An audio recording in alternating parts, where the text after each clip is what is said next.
और ये कानून ऐसा लाया है कि 5 साल के लिए विपक्ष के लीडरों को जेल में डाल। हम क्या बोले, सब चीज में दलाली है, दलाल के ज्यादा दलाल की नहीं चाहते हैं, ये कैसे दलाल आ गया। ये भावनात्मक भड़काऊ चुनाव नहीं चलेगा इस बार। चाणक्य कहे जाते हैं। ये नरेंद्र मोदी और अमित शाह ये झूठ बोलने का बेईमानों की चाणक है, झूठ बोलने के बेईमानों की चाणक है। 400 कोई आदमी ये बता रहे हैं आप बेईमानी के स्तर से आपने वोट डाला, आप के मत क्यों कैसे जान गए हो? आप लगा सकते हैं कि मेरा कितना वोट आएगा, आप बताइए। आप ही अमित शाह के मालूम हो गया कैसे मालूम हो? या तो कुछ ईवीएम में खेला करेंगे और नहीं तो झूठ बोल रहे हैं। दो ही चीज हो सकता है नो। हमने अपना अब कहावत है नहीं बोलना चाहते मीडिया में, अब तो निकल गया है, जांच करा लेता है लोग। अगर नहीं कह रहे हैं कि नहीं प्राइवेट सरकारी संस्था समाप्त हो, प्राइवेट संस्था हो, तो प्राइवेट संस्था जब हो जाएगा तो उनके अनुसार न चलेगा आरक्षण। किसके अनुसार चलेगा? सरकारी है, उसमें सबका हिस्सा बटा हुआ है। कहाँ है नरेंद्र मोदी, कहाँ है अमित शाह? संसार में, पूरे संसार, पूरे विश्व में प्रधानमंत्री ऐसा बेईमान, चोर, गद्दार कोई प्रधानमंत्री नहीं है और नहीं होगा। तो आप लोग आए कहाँ से हैं? हम आगे खुसरूपुर प्रखंड से आए हैं, चौड़ा पंचायत से, जैनपुर ग्राम से। मेरा नाम जयराम सिंह किसान है। किसान हैं? हाँ किसान है, नेता नहीं। किसान के लिए मोदी जी कुछ न किए? अरे किसान के तो पूरा जायदाद सोचते थे हर अपने के लिए। ये तो देन है पंजाब और हरियाणा के किसानों को कि जो 18 महीना जो कानून जो लाया, कृषि कानून जो लाया, काला कानून, उसको रद्द करवाया। एमएसपी गारंटी देने में उसको बाप मर रहा है। माई राशन तो दे रहे हैं ना? राशन बाबू जी खेत में उपजाते हैं, वो बाबूजी के खेत में उपजाते हैं। राशन कहाँ से दे रहे हैं? पैसा कहाँ से लाते हैं? पैसा कहाँ से लाते हैं? हम आपको बोल रहे हैं, पूछ रहे हैं कि पैसा जो 80 करोड़ के बताते हैं कि हम दे रहे हैं, वो पैसा कहाँ से लाते हैं? आगे आइए सर, आगे आइए थोड़ा सा आगे। राशन भी बट रहा है, आप लोग कैसे कह रहे हैं कि मोदी जी काम ही न किए? आप रिपोर्टर हैं, ये राशन कब से शुरू हुआ इसकी थोड़ी आप पड़ताल कर लीजिए। 2013 में मनमोहन सिंह के सरकार में खाद्य सुरक्षा कानून के तहत इस एक्ट को लाया गया। 2 रुपए किलो अनाज अधिकार के साथ और सम्मान के साथ, अधिकार और सम्मान के साथ मिलता था, जिसको मोदी जी ने कोरोना काल में, और जब ये कानून आ रहा था खाद्य सुरक्षा अधिनियम, तो भारतीय जनता पार्टी और मोदी जी खास करके इस कानून का विरोध कर रहे थे। ये आप देख लीजिएगा, मैं डाटाबेस बात कर रहा हूं 2013 में। और आज मोदी जी का अपना किया हुआ कुछ है ही नहीं, कोई काम नहीं है। स्टेडियम बनवा दिए, मंदिर काम तो करवा। कहाँ बनवा दिए भैया? कौन नया स्टेडियम बना कि बने हुए स्टेडियम का नाम बदल के नरेंद्र मोदी स्टेडियम कर दिए? नया कर दीजिएगा, उसको नया कर दीजिएगा कि हम स्टेडियम बना दिए। मुगल सराय स्टेडियम का नाम दीनदयाल कर दीजिए। भागलपुर में तो कहे कि हॉस्पिटल बना दिए, कहाँ हॉस्पिटल है भागलपुर? नाम लेने के फुर्सत है, झूठ बोल। मैं एक बात और कह दूं आपको, एक बात मैं यार आपको बता दूं कि अभी जो आप लोग पूरा सुन रहे हैं कि ये है मोदी की गारंटी, तो क्या है मोदी जी का गारंटी? आगे 5 साल का गारंटी बता रहे हैं। क्या करेंगे? किस चीज की गारंटी? राशन बढ़ा देंगे भाई, पेट्रोल सस्ता कर देंगे। पेट्रोल सस्ता कर देंगे। मैं आपको डाटाबेस, आप देखिए, रिपोर्टर है, आप इस चीज का जांच कर लीजिएगा।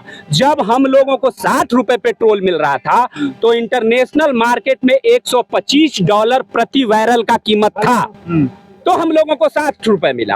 और जब मोदी जी सत्ता में आए तो सौभाग्य से इंटरनेशनल मार्केट में पेट्रोल का कीमत $55 प्रति बैरल हुआ और हम लोगों को 100 रुपए मिला।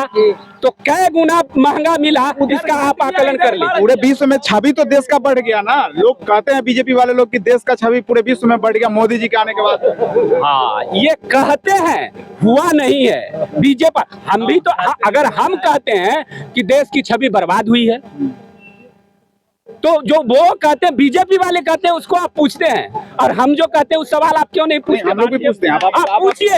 चैनल देखिए।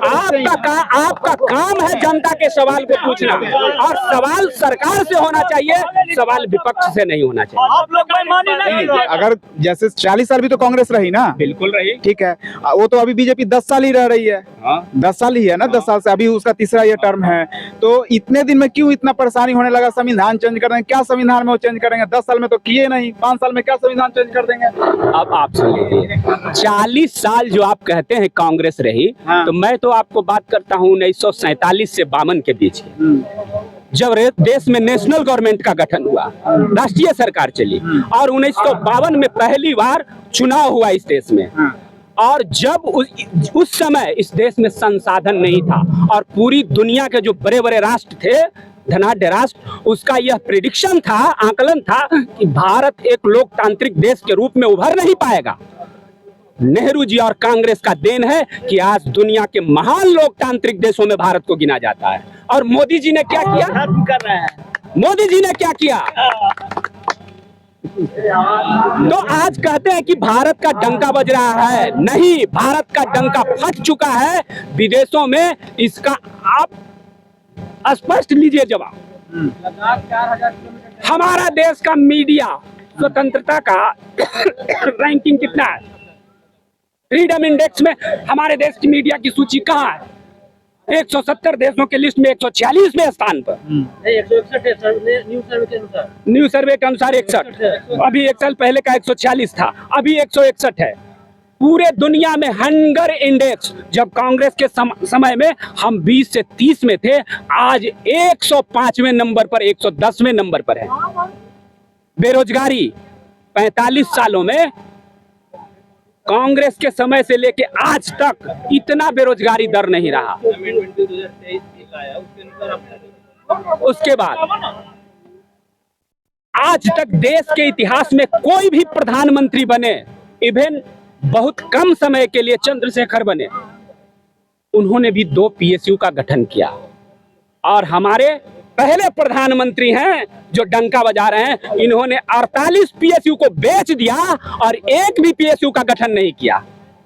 यही डंका बज रहा है। आप अपना नाम बता दीजिए। मेरा नाम ललेश कुमार है।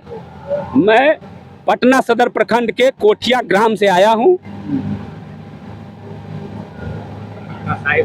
पटना साहिब लोकसभा, फतुहा विधानसभा से। तो माहौल है कांग्रेस की तरफ, महागठबंधन का माहौल है। इस बार सभी वर्ग के सभी लोगों का, युवाओं का, खास करके युवाओं का, ये मुद्दे पर चुनाव है।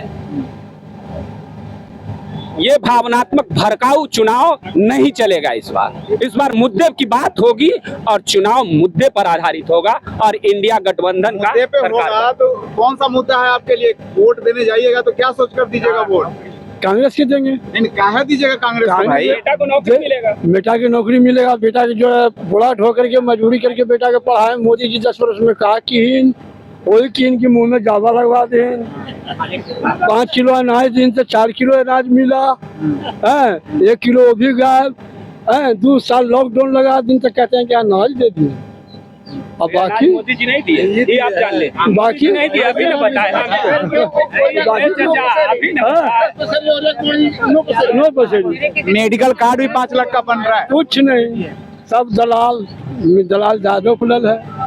बस और हम क्या बोले, सब चीज में दलाली है। दलाल के ज्यादा, दलाल की नहीं चाहते हैं कि कैसे दलाल आ गया। देखिए, इस बात का भी जवाब हमसे आप ले लीजिए। हमारे लोग लोकल हैं, वोकल नहीं। हमारे लोग बातों को उतने ढंग से आपके सामने नहीं रख सकते, लेकिन वो समझते जरूर हैं। ऐसी बात नहीं है कि नहीं समझते हैं। यही जानना चाह रहे हैं कि यहाँ के जो लोग लोकल हैं, जैसे यूथ है, भाई क्या बोल रहा था भाई? क्या कहना था कि आप लोगों पे भी तलवार लटकेगी, क्योंकि जो अमेंडमेंट बिल लाया है 2023 लाया है पत्रकारों के लिए, जो आप यूट्यूबर्स हैं, तो उनके लिए कानून लाया है कि सरकार के खिलाफ आवाज नहीं वो कर सकते। जैसे हम आपके तरह से, जैसे आपका एक लेवल फील्डिंग होता है, छोटा लेवल फील्ड है। आपको ऐसा नहीं कि मेन स्ट्रीम मीडिया की तरह आपके पास ताकत है, क्षमता है, तो आप यूट्यूब के जरिए आप बताते हैं हकीकत चीजों को। तो ये जो कानून ऐसा लाया गया सर, आप रिपोर्टिंग नहीं कर पाइएगा। अच्छा। हाँ, और एक कानून ऐसा लाया है कि 5 साल के लिए विपक्ष के लीडरों को जेल में डालेगा, मोदी के खिलाफ बोलेगा तो, और 5 साल 5 करोड़ रुपया वसूलेगा। आप बताइए, जब विपक्ष का लीडर नरेंद्र मोदी के खिलाफ नहीं बोलेगा, यदि मान लीजिए हम सत्ता में हैं, हमने कुछ गलतियां करी, तो विपक्ष किस लिए होता है कि गलतियां कर रहा है तो उस चीज को उजागर करने के लिए, तो हम क्यों नहीं बोलेंगे। अब उस पे भी कानून लाया है, तो क्या हालत होगा जब विपक्ष का लोग नहीं बोल सकेगा। इस बार जो है लोग जागरूक हुए हैं और लोगों का कहना है कि हमको जो है बीजेपी को पटना साहिब से भगाना है ना। पटना साहिब से ही नहीं सर, पूरे बिहार से हम बताना चाह रहे हैं सर, इंडिया से खत्म करना जरूरी है। क्योंकि सर देखिए, आप भी एक युवा है सर, हमारे युवाओं का कोई दर्द दुख नहीं समझता है। और एक यूट्यूब जो प्लेटफॉर्म है, इस पे भी कानून लाया गया था फैक्ट चेक का, समझ गए सर। तो ये जो कानून जो लाया गया था फैक्ट चेक, अभी इलेक्शन के समय सुप्रीम कोर्ट में लोग रिट दायर किए कि जो फैक्ट चेक इसके लिए लाया गया था कि आप लोगों का ये जो रिपोर्टिंग है इसको भी बंद कर दिया जाए। लेकिन जो चंद्रचूड़ डी वाई चंद्रचूड़ हैं, हमारे चीफ जस्टिस CJI हैं, उन्होंने मतलब वो ईमानदार है, तो इसके वजह से उस चीज को निरस्त कर दिया और बोले कि अभी इलेक्शन तक ये चीजें नहीं इंप्लीमेंट होगी। मतलब आप यूट्यूब पे पत्रकारिता फ्रीडम से कर सकते हो जिस तरह से आप कर रहे हो। तो हर एक तरह से सर फाउंडेशन एक लगाया जा रहा है। आप ये समझ लीजिए सर, चाइना से भी बुरी हाल तरह का सिचुएशन पैदा किया जा रहा है। हाँ, होने वाला नहीं, हो चुका है अभी भी सर, और अभी भी लोग जागरूकता उतना लेवल पे नहीं है। चलिए, बहुत बहुत धन्यवाद। लोग बहुत जागरूक हैं। मेरा नाम रविकांत पटेल हुआ सर, और मैं नालंदा डिस्ट्रिक्ट से आया हूँ। मैं नीतीश कुमार के खिलाफ वो सबसे घटिया नेता है, वो ये भी बात बोल देता हूँ। चलिए, बहुत बहुत धन्यवाद।